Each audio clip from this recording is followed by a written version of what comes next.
Blooming Lotus Yoga presents Drops of Nectar with Ramananda.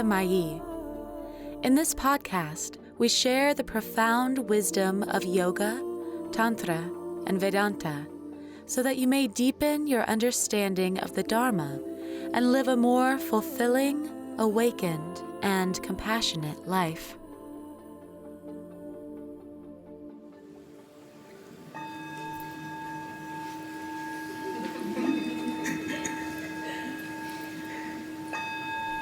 Oh my god, you're all so adorable, namaste. And somebody was just like... So, it seems like we're doing pretty good for day 6, is it? Wow.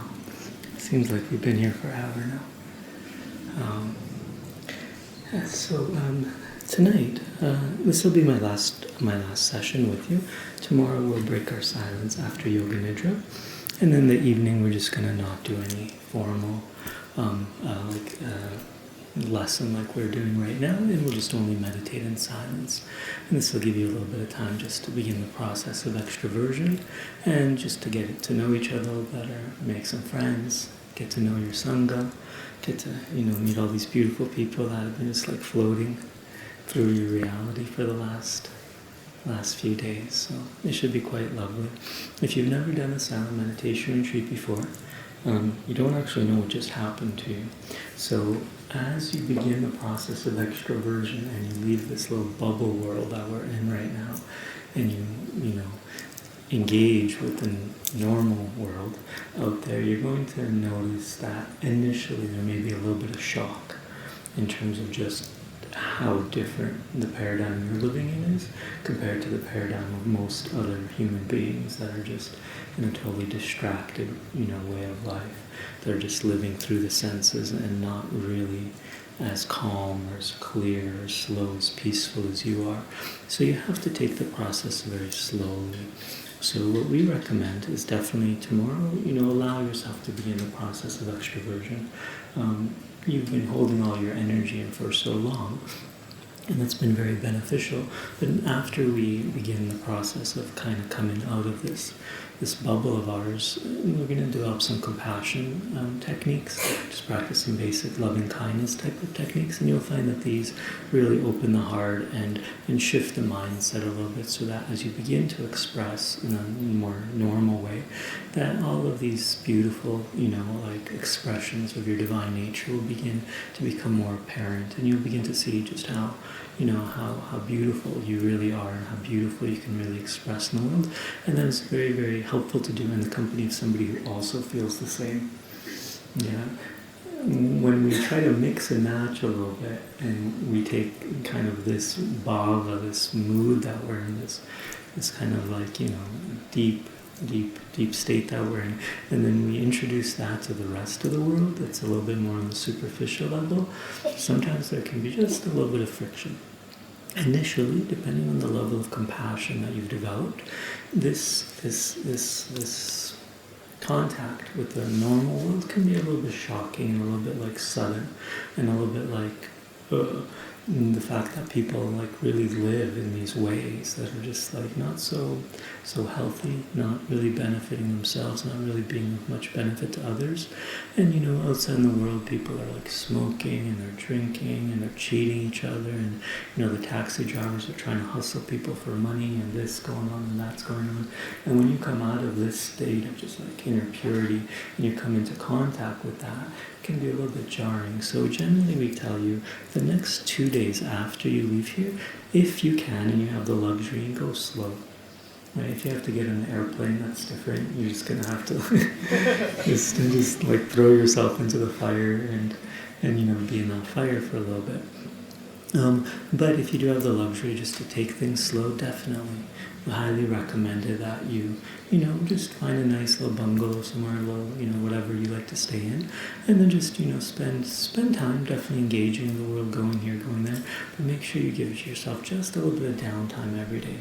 Just an hour here, an hour there throughout the day, rather than like go, go, go, experience, experience, experience. Because you're in a different country and you want to go shopping and you want to taste new foods and you want to go here, go there, see waterfalls and climb volcanoes and all that. By all means do that, but make sure that you take that process a little bit slowly, and better that you do all of those activities not at the same time.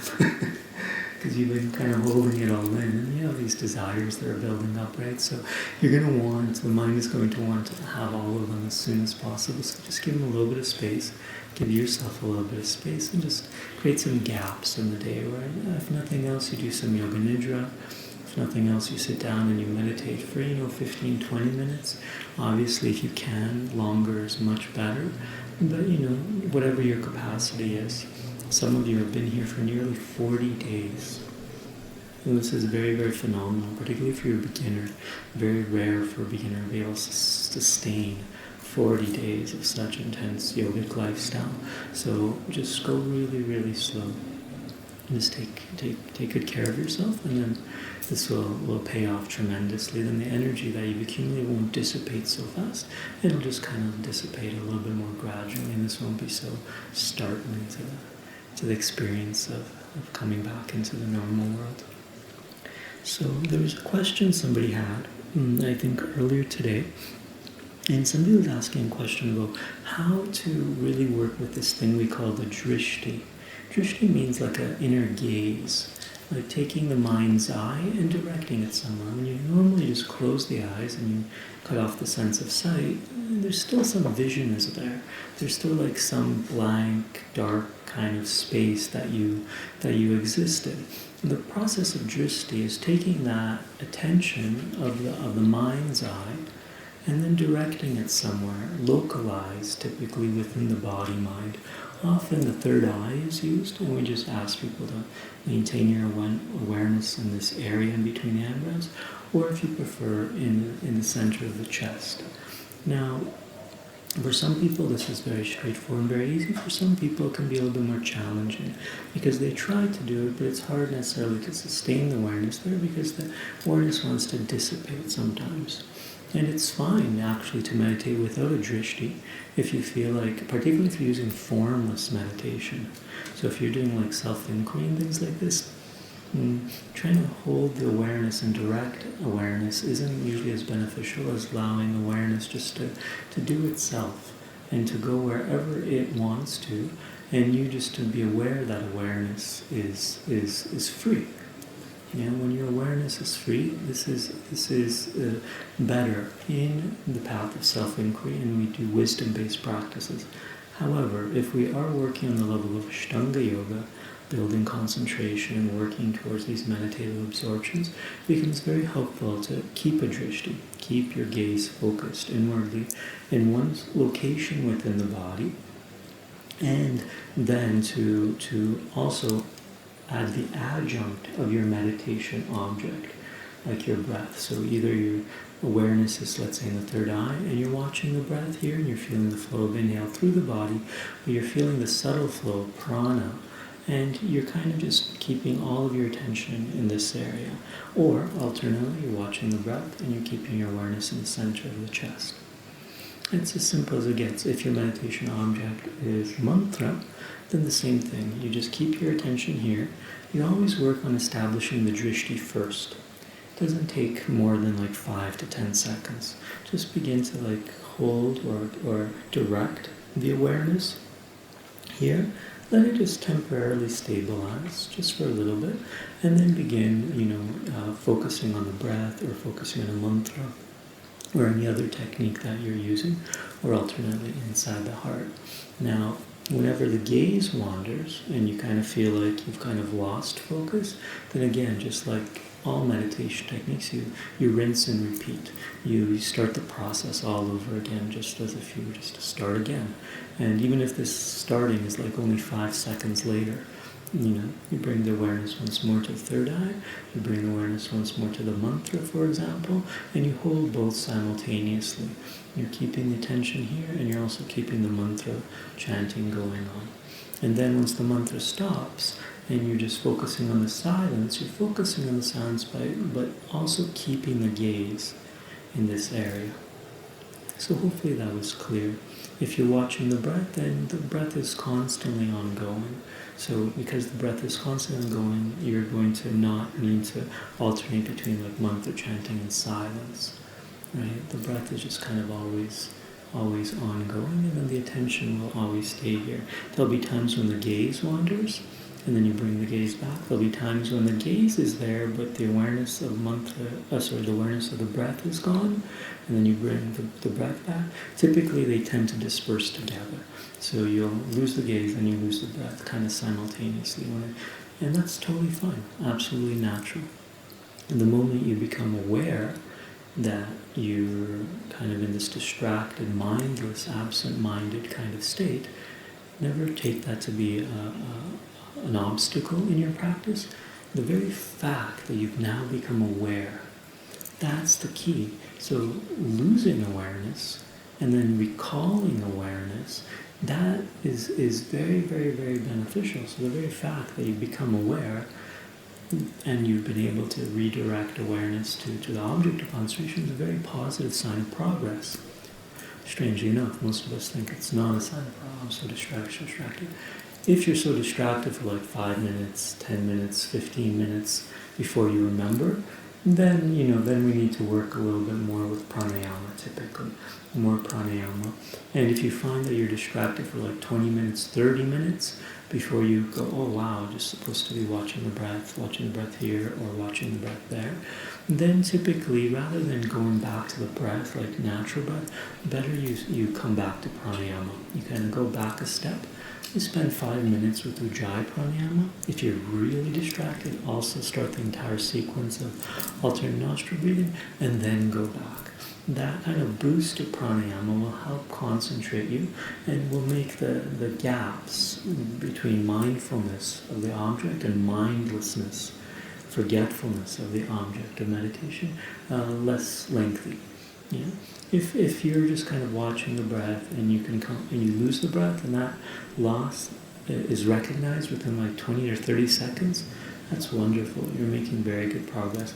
If that loss is like more than 2 minutes, that's still fine. Just come back to the natural breath. If that loss is for more than 5 minutes, then you're going to have to gauge. Am I concentrating enough to really go into the object of meditation with the breath or the mantra? Or should I maybe go back and just do a couple minutes of pranayama or 5 minutes of pranayama so I can get more concentrated again and then go back to the object of meditation? If the lapse is like more than 5 minutes, like 10 minutes, 15 minutes, usually a good idea. Just take some deep breaths. Yeah, concentrate the mind. Work with prana. Prana and awareness are like two sides of the same coin, like two wings of the same bird. By working with prana, you're harnessing the power of attention.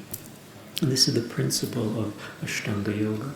You work with prana as a means to indirectly influence awareness and to summon awareness, to invoke awareness.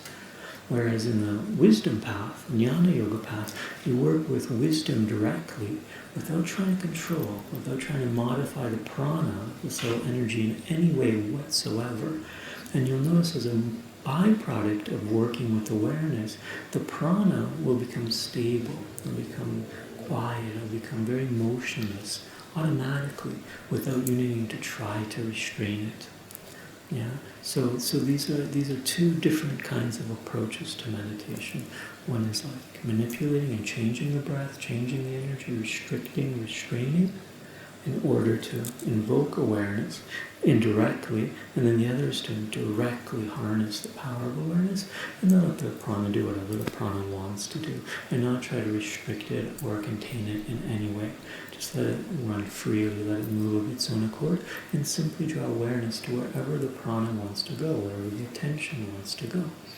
And the more you're just simply aware of whatever phenomenon is arising within you, whatever phenomenon you come into contact with through the senses, or whatever phenomenon you come in through with the mind itself when the senses are introverted, it doesn't really matter. We use all phenomenon as a means to recognize that we're aware of sound, aware of smell, aware of taste, aware of thought, aware of desire, aware of memory, aware of fantasy. or of like, or of dislike. It doesn't matter. Positive, negative thoughts, they're all utilized. And the second you recognize that you're undergoing that experience, that's the sign of progress. You become aware that you're having that experience rather than blindly reacting to that experience, which is happening on a deep subconscious level that you have no conscious awareness of. So drawing conscious awareness into all phenomena is very, very, very beneficial. And then nothing obstructs the practice. Then you can meditate on everything and anything, anywhere, right? So that nothing is considered taboo, nothing is considered bad, nothing is considered to be a distraction. Everything is brought into the practice of mindfulness. So it's a little bit more advanced, takes a little bit of getting used to.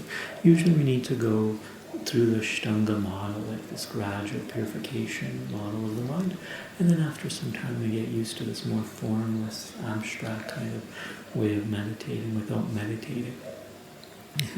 we call it like the yoga of non-meditation, where the primary instructions are, when you reach a certain stage on the journey, is to not meditate. Like stop meditating. Just sit there, but don't meditate. It's when you begin to hit like the levels of divine paradox, where there's no effort that is required, because true meditation isn't an activity. You can't do meditation. Meditation is a state of being.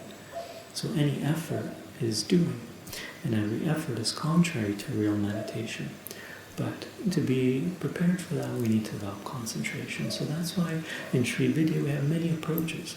We usually work on this gradual model of Raja Yoga and Ashtanga Yoga, building up to concentration. And then when somebody has just a certain amount of concentration, we can begin to shift gears and change the instructions and help them go deeper and remove some of the subtle obstacles they're having in their meditation practice. So when we're talking about the wisdom techniques and we're talking about the wisdom path in Sri Vidya, this basically is using the model of Jnana Yoga. So when we talk about wisdom, the Sanskrit word is Jnana. It means wisdom. And this is the yoga of wisdom, or the path of wisdom, or the way of wisdom. It's known as Jnana Yoga. Within the entire Vedic Dharma, the Dharma is given by the rishis of the Vedic tradition, and there are many different ways of approaching wisdom. Many different techniques, many different practices, many different philosophies are available to us. But in Sri Vidya, our particular approach to the wisdom path is technically called Advaita Vedanta.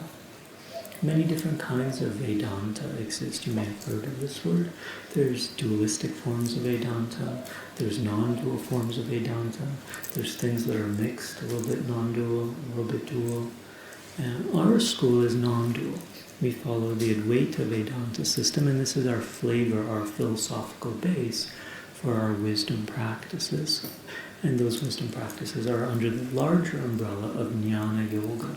One can develop jnana or wisdom outside the boundaries of Advaita Vedanta, or even outside the boundaries of Vedanta itself. One can be practicing the Samkhya philosophy and be developing the complementary practices which are known as Ashtanga Yoga, the yoga of Patanjali and other Ashtanga Yoga sages, and gain wisdom through the meditative absorptions, the dhyana states. And Sri Vidya can also work at that level. But when we're talking about developing wisdom, most of the time we're using the Advaita Vedanta, the non-dual Vedanta model. And the sages that we follow and the teachings of the sages that we follow are typically along the lines of Vashishta Maharshi, a great sage by the name of Adi Shankara, and more recently Ramana Maharshi. They were all Sri Vidya practitioners, and they all taught the Advaita Vedanta. So whenever we find their names, whenever we find their works, or their commentaries on the Vedas, or their commentaries on the Upanishads, then we can know that, we found Sri Vidya. We found the Advaita, the non-dual teachings of Sri Vidya. Now, Vedanta itself is a reference to a certain part of the Indian scriptures known as the Upanishads.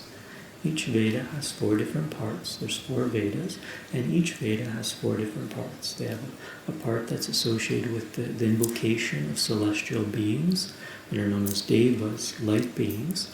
These are known as the suktams.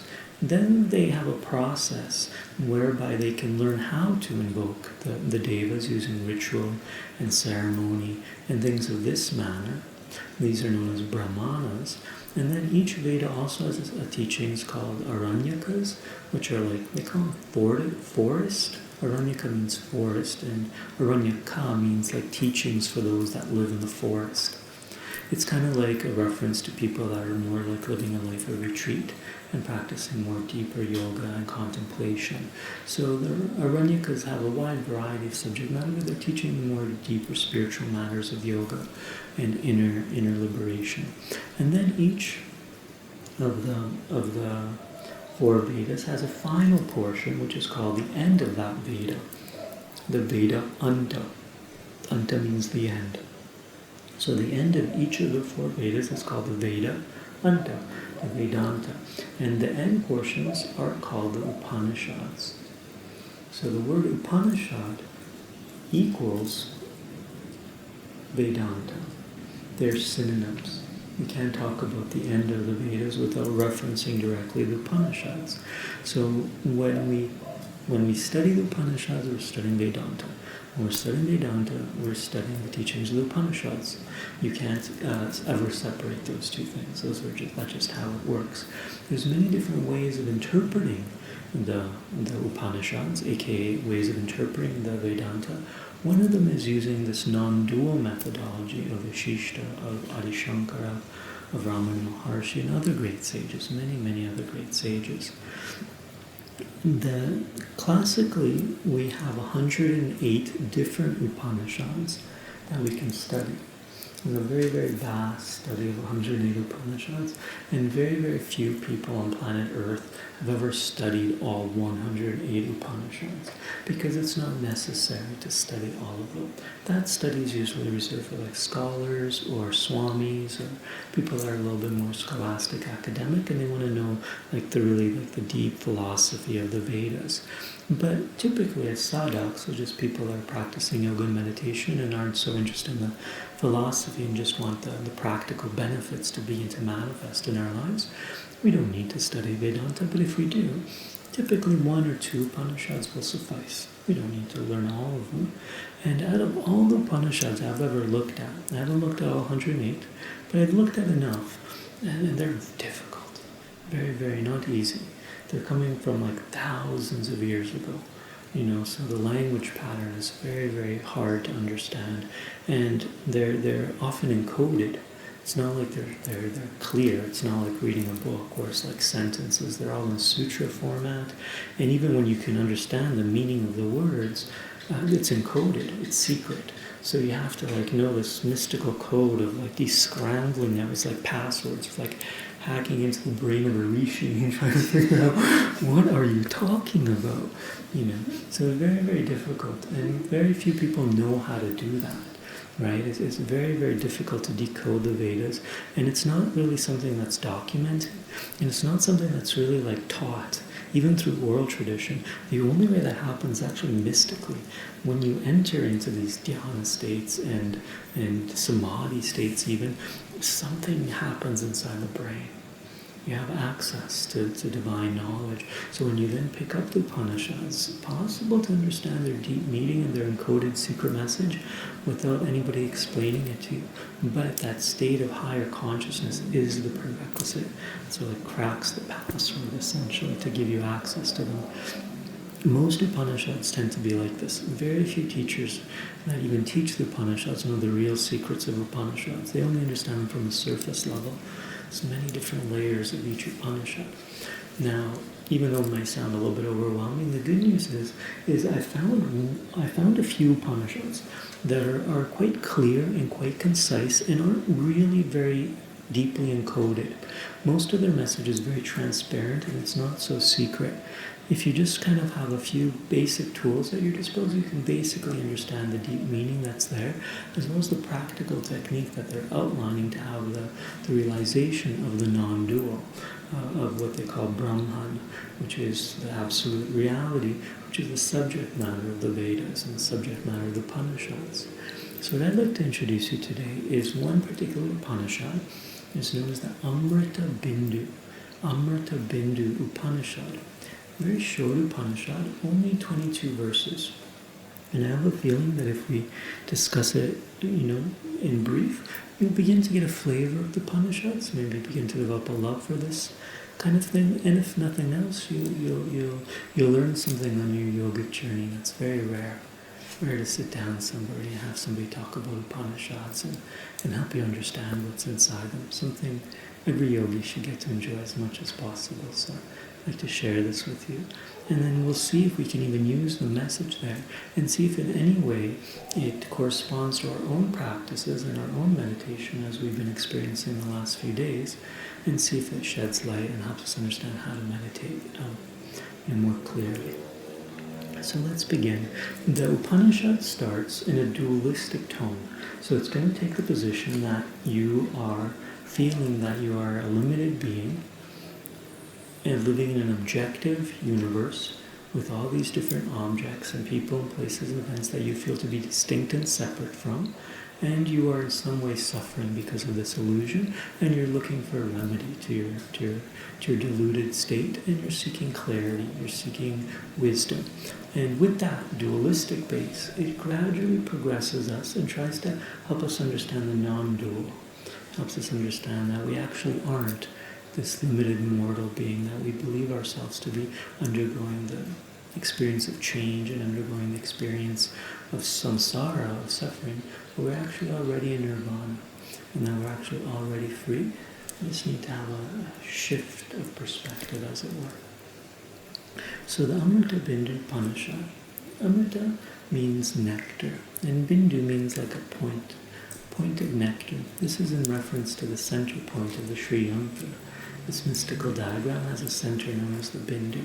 And when we study this Upanishad, the nectar-like meaning, that gives you this sense of happiness and joy and bliss from within, this nectar of divine knowledge, will possibly become a reality for you.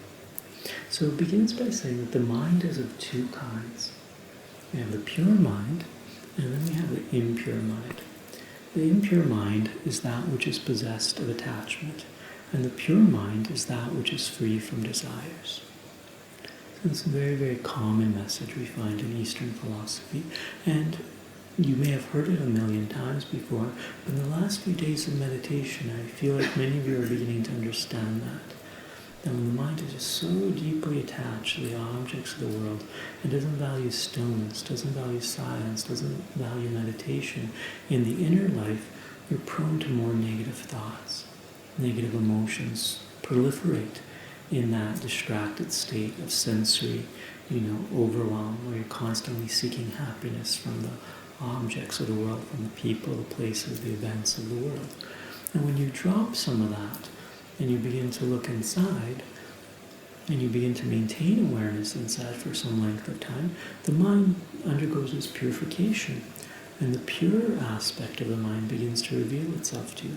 And in this state, you generally feel more ease, more calm, more peace.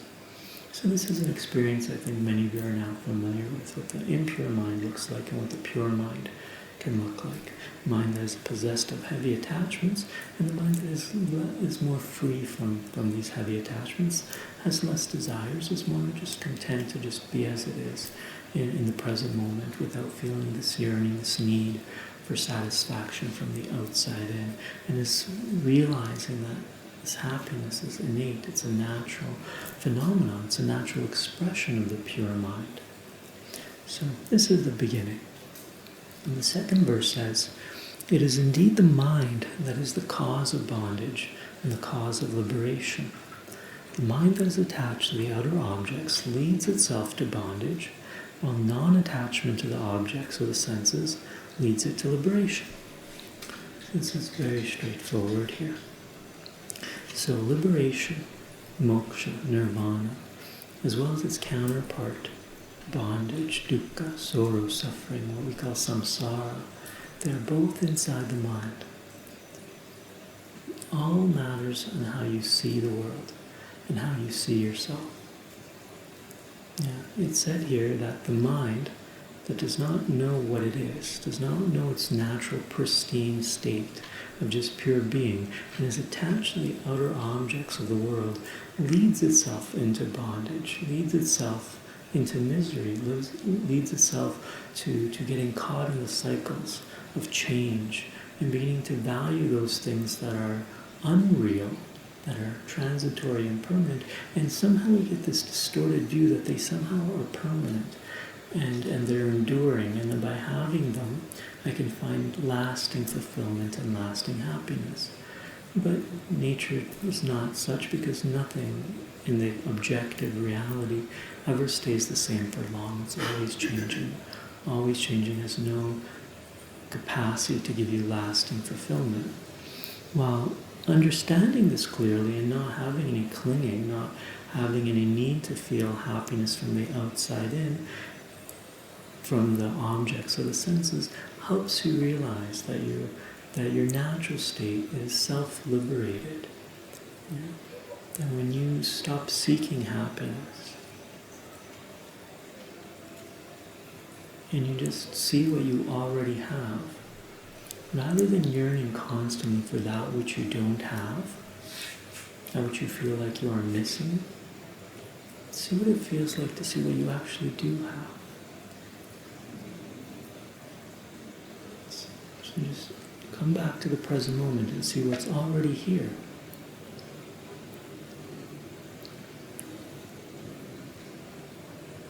And see how that makes you feel.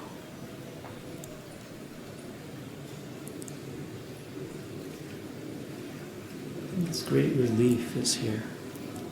It's like that what you were seeking, that what you're looking for, has revealed itself, because you've stopped clinging to something else. You're no longer looking for that which you don't have.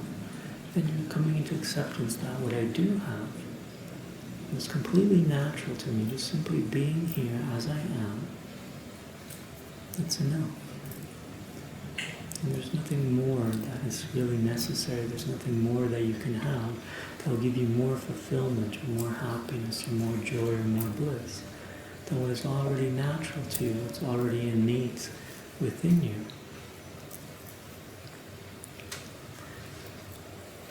Since liberation requires a mind that is devoid of desire, the mind should be made free of all attachments by the seeker of liberation.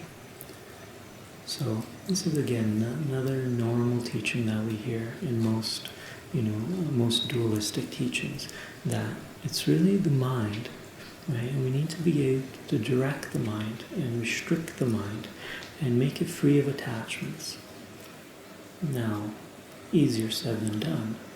But this is the path, and this is the gradual progression of yoga, whereby temporarily, in order to come back into our natural state, we need to restrain the mind.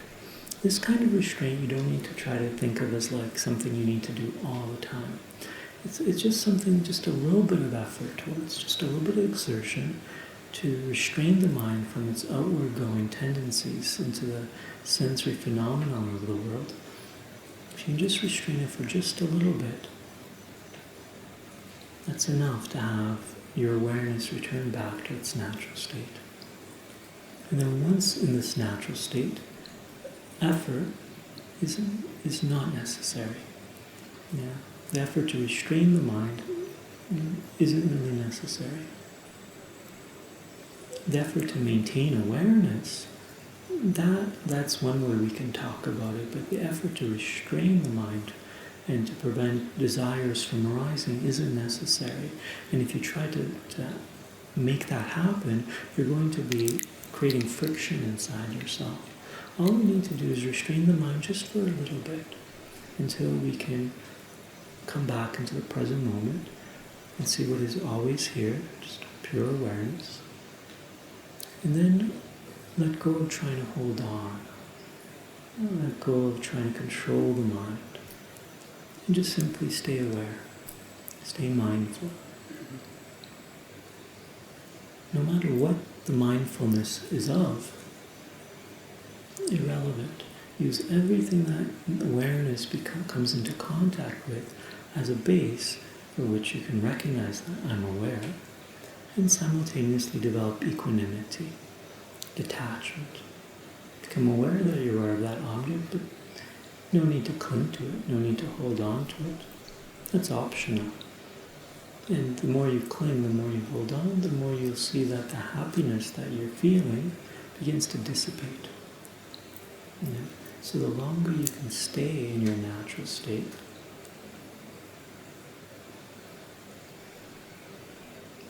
the greater the sensation of happiness, of joy will really become.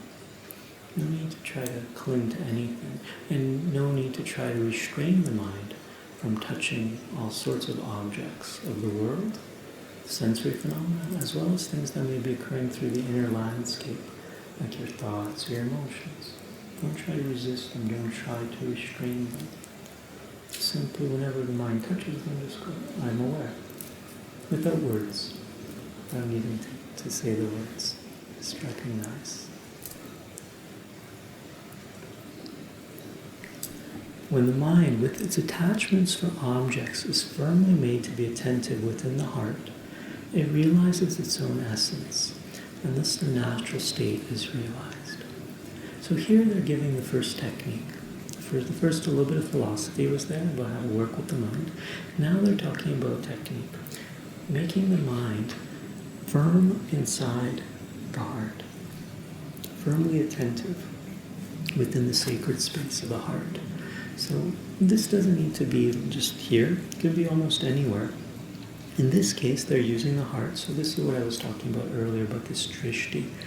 So if you find it helpful while you're maintaining mindfulness to also focus at the level of the heart, it's perfectly acceptable.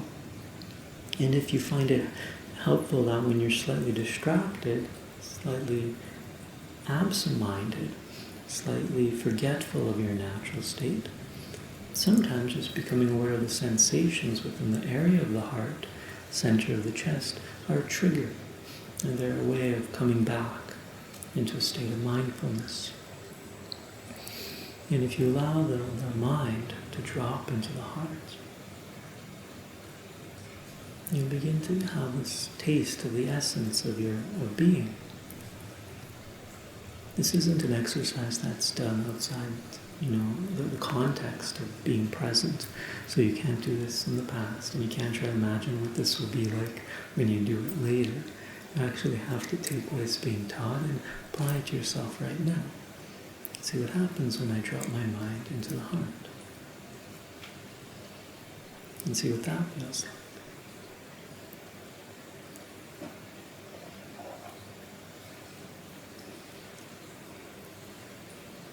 Then you don't need to try to keep the mind there. You don't need to force the mind to stay in the heart. No restraint is needed. Once just that little contact is made. Just a little bit of contact and then awareness.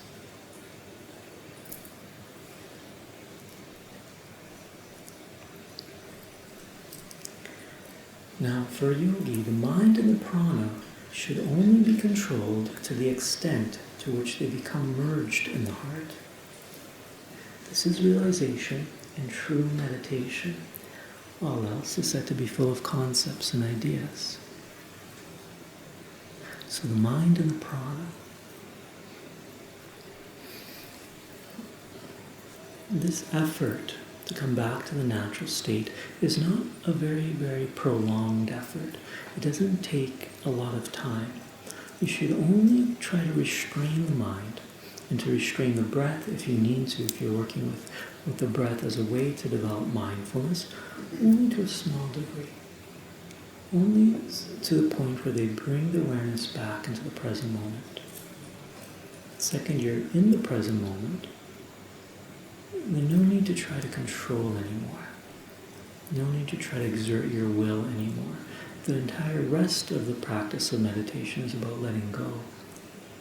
Letting go of mental constructs and ideas. Letting forcing the mind and trying to train it and trying to manipulate it to do something that you want it to do. Only the extent that is necessary is just enough to bring the mind and the breath, if you're working with the breath, into the feeling of what it feels like to rest in the heart.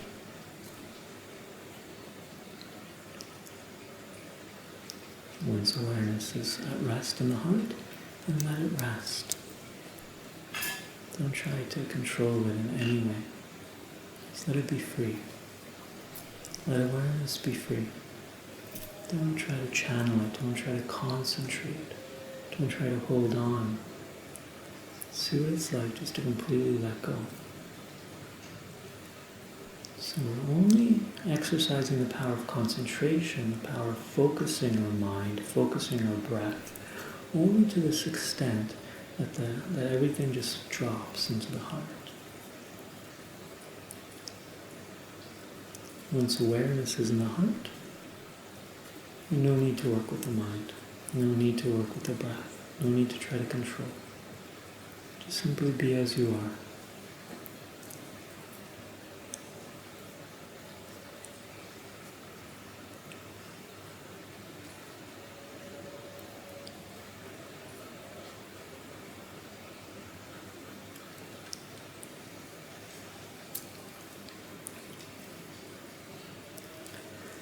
This natural state of unified awareness, unity, is neither to be thought of as something pleasant to be gained, nor to be considered something external to oneself.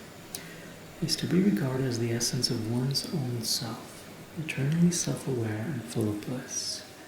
That pure consciousness which is free from all distinctions and separation is realized by this view.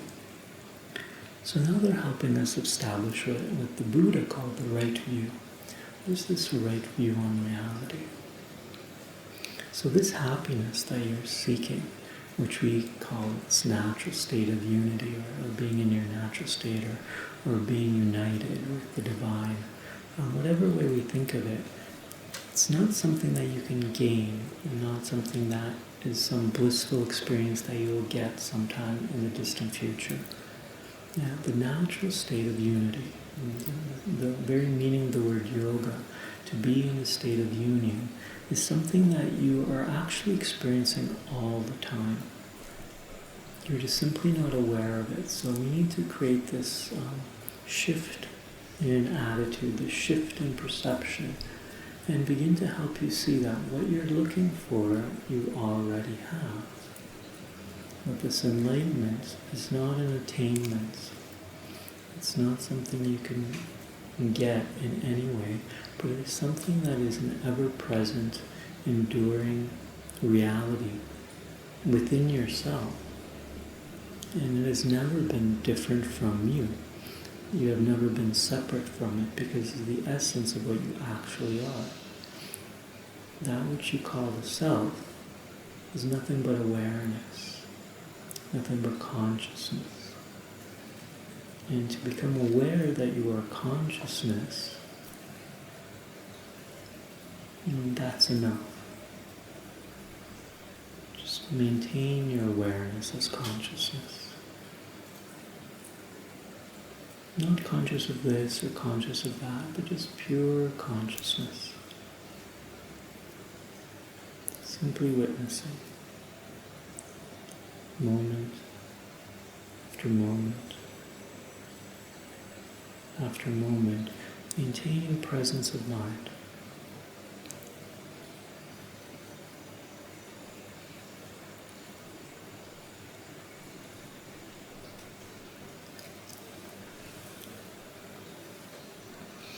One should practice concentration on the sacred sound Om, both with the qualities of its sound and the silence from which it emerges. Reflection upon silence reveals the nature of both ignorance and wisdom. So here they're also referencing the practice that we use, meditating on a mantra.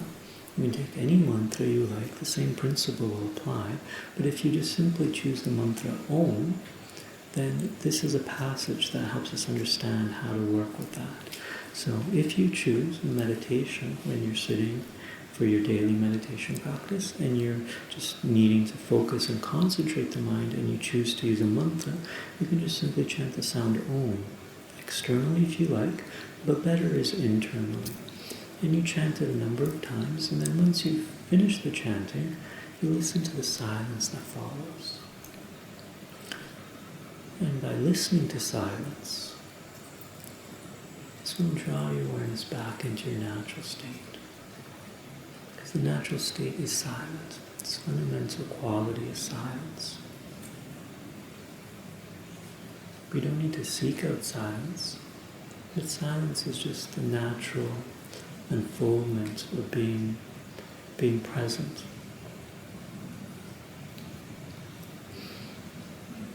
The more you're silent, you've been in silence for many days now. External silence has been there, but there's been moments within these last few days, even if they're very brief, where just temporarily there was nothing chaotic inside. There's no agitation, there's no mental chatter, there's no noise inside, no inner dialogue for some length of time, even for a few seconds. And in those moments, the nature of wisdom and the nature of ignorance begins to reveal itself. And we begin to see what it's like to live in an ignorant state. And we also begin to learn to see what it's like to live in a state full of wisdom, where we have deep insight into the very workings of our mind and the very workings of reality itself. This silence alone is pure consciousness without separation, pain, nor ignorance. Realizing that I am that, pure consciousness reveals itself as your natural state. So silence, your natural state, consciousness, these are all synonyms for one another. They indicate the exact same experience. And the longer you're able to maintain your awareness in the present moment, the longer you're able to be aware of awareness itself, the more and more spaciousness is going to develop within the mind, and the thoughts are going to slowly begin to unravel, and you'll begin to notice significant spaces, significant gaps in between thoughts. And that's another approach to meditation. If you're at a stage in your life where thought isn't so rapid, there are ways of meditating, Vedic meditation techniques, that help us, instead of focusing on the gap in between the breaths, can help us focus on the gap in between thoughts. And meditating on the gap in between thoughts, aka silence, reveals the natural state.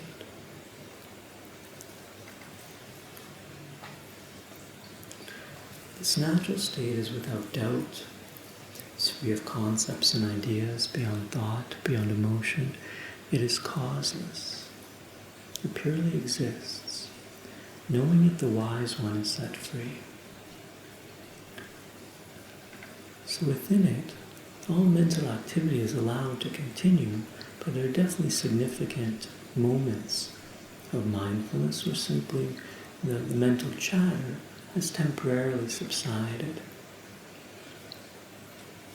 And this is when there's experiences of having no doubt, having no concepts and ideas about liberation or freedom or the nature of reality.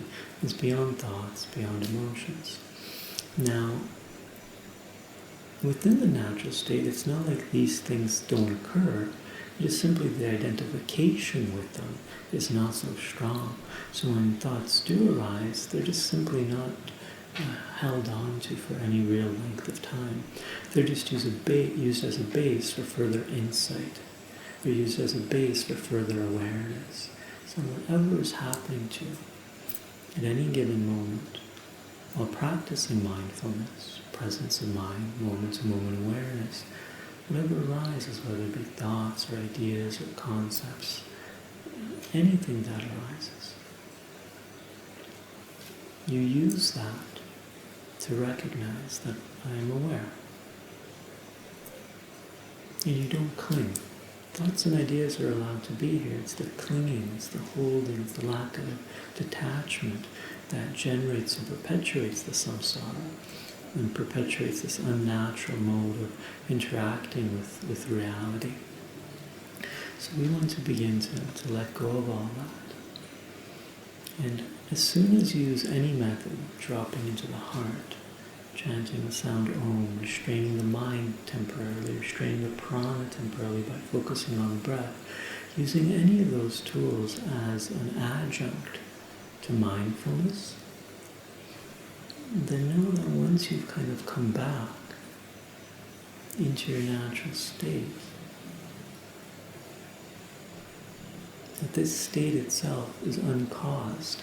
There's actually nothing you really did to make the natural state. It did not originate from any action that you took because it was always here.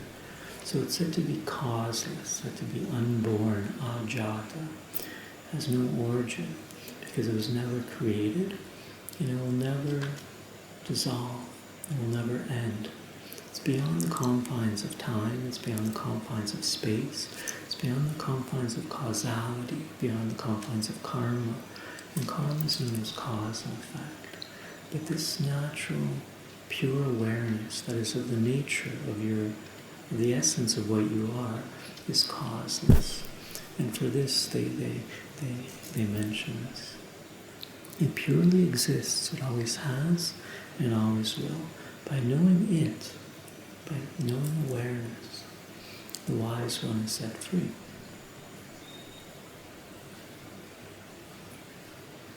And at the moment you're here, you're no longer really fundamentally in bondage.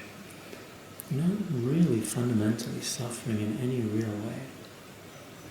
When you're fully present, negative thoughts, negative emotions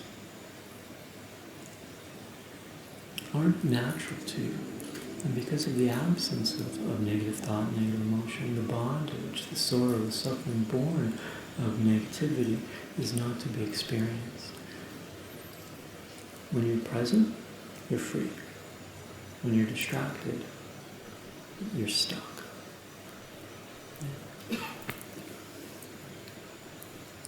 The highest truth is that in this natural state, there's no concept of needing to control the mind, needing to try to control the prana, because you don't have the concept of being bound or of being liberated.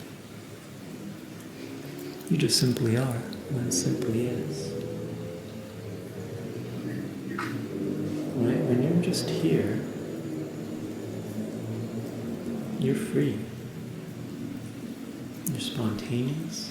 And the idea of becoming freer, of being more liberated, is nonsense. It's not something you can have more of. The natural state is yourself. You can't be more you than you already are. The idea of liberation and the idea of bondage are both within the mind. You drop the ideas, there's no bondage, there's no liberation, and all that's left is what you already are, and that itself is freedom. And you realize you actually aren't really bound, and you never really were. You just thought you were. Somewhere along the way, somebody told you there's this thing called samsara and sorrow and suffering. And then they told you there's an escape from the samsara and sorrow and suffering. It's called nirvana or bliss or God or this or that. And then you began to yearn for the opposite of the sorrow and suffering. But neither of those two things fundamentally ever touched you. You as pure consciousness, you as just the witnessing state, are fundamentally unaffected by the ups and downs of the mind. So the moment you drop the mind, you're fundamentally free. But this freedom isn't in terms of like a liberation that you're going to have, but a liberation that's always just been here. One's essence should be recognized as the same in all three states of wakefulness, dream, and deep sleep. For one who recognizes the witness pervading all three states, there's no more rebirth. So this is a technique known as avasta vichara. So vichara means investigation, it means inquiry. So sometimes we use like the word atma vichara, inquiry into the self, inquiry into the essence of what you truly are, inquiry into the soul. But we can also conduct inquiry into all sorts of phenomena. One of those sources of inquiry is what are called the three states, also known as the avastas: the state of wakefulness, the state of dreaming, and the state of deep sleep. So just by simply reflecting, what is it that is aware within all of these three states? And you realize that this witnessing consciousness within you that you're experiencing now, that you may have experienced last night as you're having dreams, the awareness was still there. And even when you went into the deep sleep state, still there's a faint remembrance. That which remembers, this is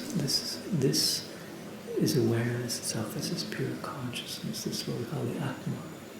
And that which transcends the three states. The second that you can draw your attention to this, which is conscious of all experience, but is untouched by any experience, then you will begin to realize this other way of perception, what is known as Turiya, or the fourth state. The waking state is the state of consciousness. The dreaming state, the state of the subconscious mind and subconscious activity. The deep sleep state, deep unconsciousness is there. But there is something that pervades all three states. And that itself is the Atma. That is what we call like the self. Pure awareness, the essence of what you are. When you can recognize the Atma, by inquiring into the three states and seeing what is it that is witnessing all the experiences of the three states and come to recognize it, automatically you enter this other mode of perception. This other mode is known as the fourth state. Sometimes they call it like super consciousness. It's not just simply normal, mundane consciousness, like waking consciousness. It's not subconscious activity. It's not unconscious. It's something else. Superconscious, if we can talk about it in that way. So this is another way of remembrance, reflecting. Who is it that is experiencing all these things? What within me sees every experience, no matter what state I'm in? Being one, Supreme Consciousness is present in all beings. Though one, it appears as many, like the moon shining in various bodies of water. So this consciousness, this pure awareness, is not limited to the body. It exists everywhere. It's within you. It's also all around you. It's within me. It's within her. It's within the river, within the trees, within the air. All the elements of nature are pervaded by consciousness. Yet, though this consciousness is one, it appears as all these many, many, many, many different forms. They say in the same way that this one moon reflects in the ocean, in this pond, in this river, in this glass of water. We all see the same moon. It's still just one fundamental thing. So beyond all the diversity that we see, there's oneness. There's this principle of Brahman, of supreme reality that exists in all beings. Then they begin to try to describe this experience in terms of the metaphor of space. And they say, in the same way that space in a jar is not moved when the jar is moved, so too the individual self is suspended within consciousness. So that's a little bit abstract. So imagine that we have a jar. We were to look in, there's an empty jar. We look inside the jar, there's spaces there. We move the jar has moved, the space is the same. Same for our very own self. Our jar is our body. Whether the body is here, or whether the body moves and is somewhere else, consciousness is unmoved. So it doesn't really fundamentally matter what you're doing or where you are. This is why you can practice mindfulness, why you can practice remembrance of the natural state, no matter where you are, whether the body is still, whether the body is lying down, whether it's walking. Consciousness is ever present. And once you learn to recognize it, you can invoke it or recognize it, no matter where you are or what you're doing. You're continually suspended within it, like a drop of water suspended within the ocean. Just like the space in a jar is not different from the space outside the jar, so too consciousness pervades all. So again, the same metaphor. We have a jar, and we have the space inside the jar, and then we have the space all around or outside the jar. Still space. Likewise, the consciousness that you feel as your very own self is not limited to your jar, it's not limited to your body.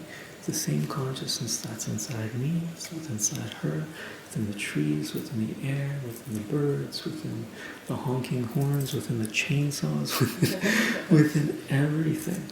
And learn to recognize it in all things and be free. Yeah. Pervades everything. This illusion of separation is only the idea of being disconnected from the source. By removing this false concept, ignorance is destroyed, and one realizes one's own self in the unity of all. Let's go through that one again. The illusion of separation is only the idea of being disconnected from the source. Now, what is your source? Consciousness is your source. The moment you're conscious or you're aware that you're conscious, the disconnect has ceased. The illusion of separation has ceased. By removing this feeling of separation, this false concept, all ignorance is destroyed, and one realizes one's own self in the unity of all.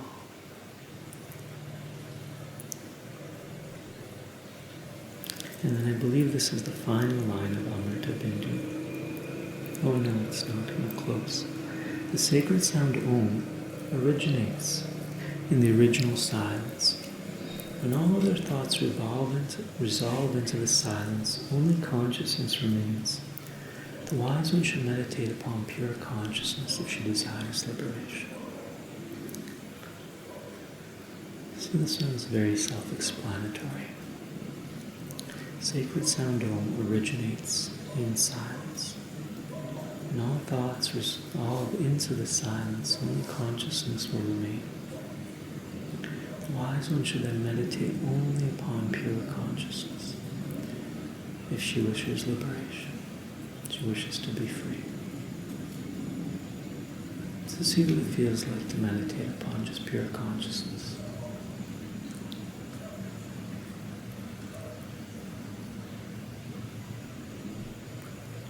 Exactly. It's natural liberation, spontaneous liberation.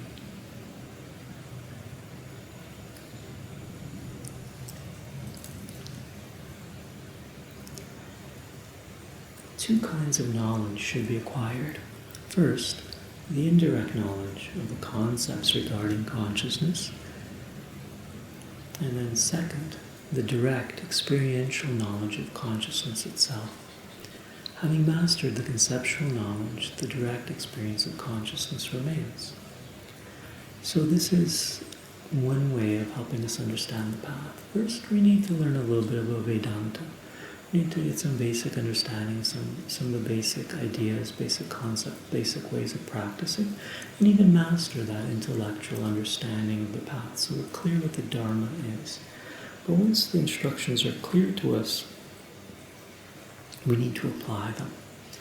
We really need to apply them into our own lives. So when you're instructed to be mindful, okay, you can learn all the different methods of mindfulness. You can learn, I can use my breath, I can use a mantra, I can use the gap in between thoughts, I can drop into the heart, I can so many different techniques are available.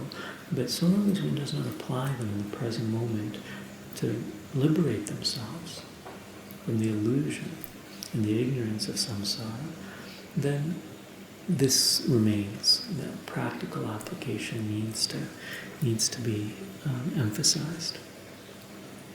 So after due study of the Vedas, the wise one, who is solely intent on acquiring self-realization, should discard the Vedas altogether, as one who seeks to obtain rice discards its husk. So now you've learned all these ideas, all these concepts in the Vedas. You're studying Upanishad, you've learned some of the concepts that are essential there. Then it tells you forget everything you've learned. Yeah. Forget all of it. If you're wanting to get the essence, which is what a rice farmer is trying to do from a stalk of grass, he just wants the essence, that which is full of nutrition, that which is full of life force, that which sustains and nourishes them. This little small grain of rice within this big, stalk that's there. You need to discard the husk. You need to get rid of the knowledge. You need to get rid of all that you've learned. And you need to just simply come back to your natural state and then maintain this recognition, sustained abidance in the self. We call it nididhyasana, self-abidance. First, self-recognition, realizing what the self truly is. And then second, maintaining your awareness here. And then just staying here.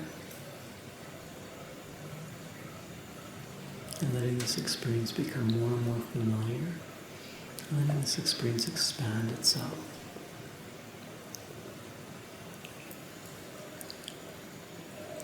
In the same way that cows of many different colors all produce only white milk, so too the wise regard consciousness as the milk of the many-branched Vedas. They regard consciousness as the milk and the many-branched Vedas as the cows. So it's not just Vedas, it's all knowledge. No matter what the source of that knowledge is, if it's spiritual knowledge, whether from the Buddha Dharma, or the Vedic Dharma, or Jain Dharma, Sikh Dharma, Christian Dharma, Islamic Dharma, Taoist Dharma, anything that points you towards truth, if fundamentally everyone's talking about the same one thing, and you're just coming back home to your natural state, to your naturally free and liberated divine self. Yeah. So no matter what tradition, what practice, what technique one follows, ultimately all of our destination is just to come back home, just to come back to where we always are. Like butter hidden within milk, pure consciousness resides in every being. This needs to be realized by continual self-abidance. So in order to extract, the nutrition from the fatty, delicious, if you're vegetarian or not a vegan, this is the old metaphor, the delicious, essence of the milk is the butter, which turns into ghee. In this case they talk about ghee, not butter. But many people don't know about ghee. So in order to extract the essence of milk, we need to churn it. It needs to be ruffled, and we need to agitate it intensely. And then after this initial agitation, which is the metaphor for sadhana, for this deep struggle to tame the mind, to control the mind, to begin to direct its awareness. The ultimate aim of all these different techniques of yoga and meditation are simply to bring the mind back to the present moment. That is the essence of all these techniques. And when you come back to the essence, you've extracted. When you've come back to the presence, you've extracted the essence of all spiritual practices. And this essence, pure consciousness, resides in all living beings. This is what everyone is looking for, and yet they don't know it.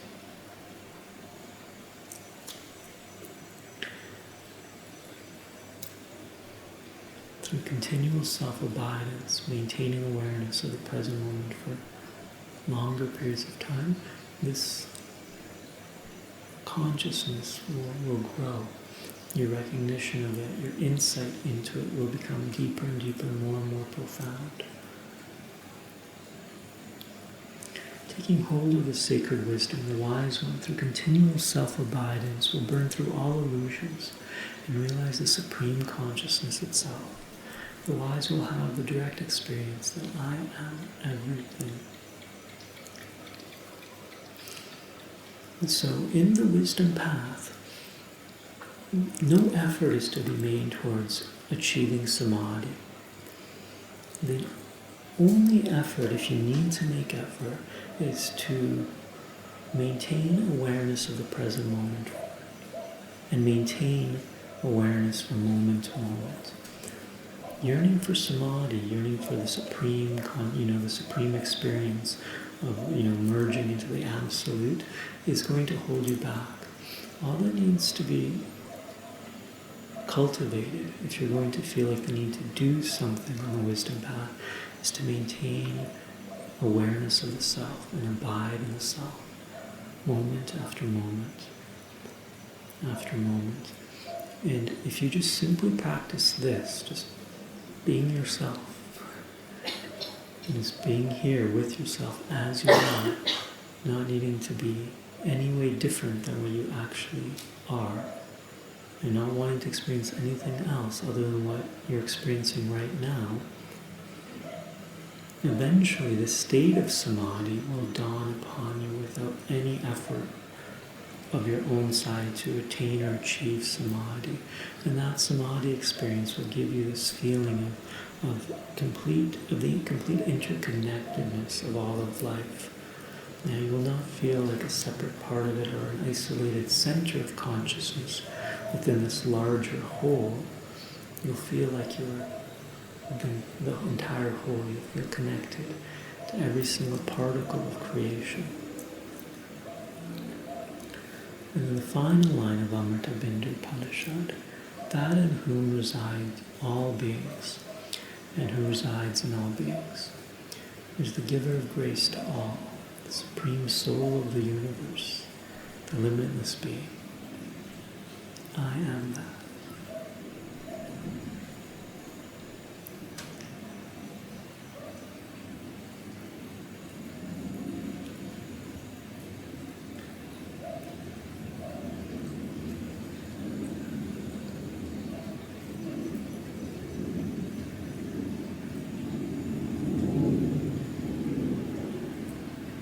This is the fruit of the Upanishad, final revelation.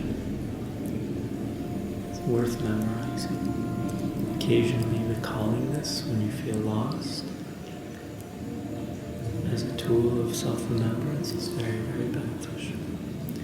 It is the ultimate realization. So I thank you for listening. I hope this has been of help to you. Thank you.